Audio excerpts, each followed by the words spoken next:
रूस के भीषण हमलों का सामना कर रही यूक्रेन ने भारत से मदद की गुहार लगाई है। यूक्रेन ने कहा कि रूसी हमलों की वजह से देश तबाह हो गया है और अर्थव्यवस्था बर्बाद हो गई है। यूक्रेन ने अब भारत से पुनर्निर्माण में मदद मांगी है ताकि वैश्विक निवेश को बढ़ावा दिया जा सके। यूक्रेन के उप वित्त मंत्री वालोदमैर कुजो ने गुजरात में आयोजित सम्मेलन में देश को पटरी पर लाने का प्लान पेश किया है। उन्होंने कहा कि यह न केवल यूक्रेन बल्कि दुनिया के अन्य देशों के लिए भी लाभदायक होगा।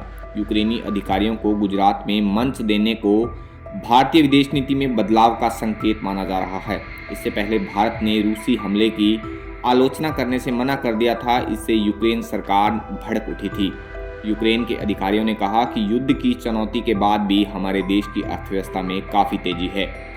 यूक्रेन ने ये गुहार तब लगाई है जब भारत रूस से बड़े पैमाने पर तेल खरीद रहा है और रूस भारत को तेल पर अच्छी खासी छूट भी दे रहा है। भारत और रूस के बीच परंपरागत रिश्ते दशकों से बहुत मजबूत हैं। भारत तेल के अलावा रूस से हथियार से लेकर परमाणु तकनीक तक लेता है। यूक्रेन की सरकार चाहती है कि भारत आधारभूत ढांचे जैसे हाईवे, समुद्री और नदी बंदरगाह को बनाने, रेल रोड, स्टोरेज तथा वितरण में निवेश करे। जेलेंस्की सरकार चाहती है कि भारत यूक्रेन के हजारों वर्ग किलोमीटर इलाके पर इधर उधर पड़ी बारूदी सुरंगों को हटाने में मदद करे। यूक्रेन की मांग पर भारत ने अभी कोई प्रतिक्रिया नहीं दी है।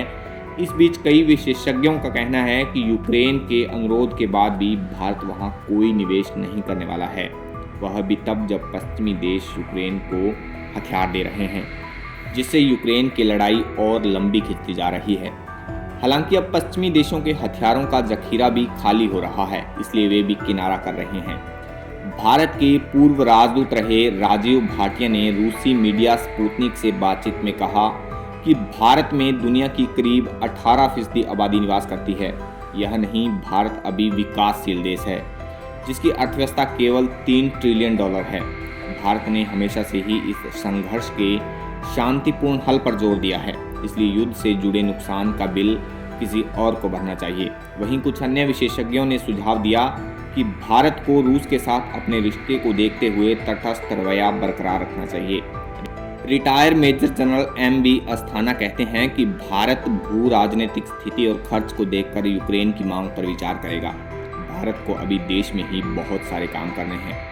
दोस्तों, भारत, रूस और यूक्रेन को लेकर ये जानकारी आपको कैसी लगी, अपनी राय कमेंट बॉक्स में ज़रूर बताएं। वीडियो को एक लाइक ज़रूर करें और देश दुनिया से जुड़ी इसी प्रकार की नॉलेजेबल अपडेट्स पाने के लिए अपने भरोसेमंद चैनल GK ऑल कलेक्शन को सब्सक्राइब जरूर कर लें और बेल आइकन को प्रेस करके ऑल पर जरूर सेलेक्ट कर लें, क्योंकि इस प्रकार की नॉलेजेबल वीडियोस आपको यहाँ पर मिलती रहती हैं।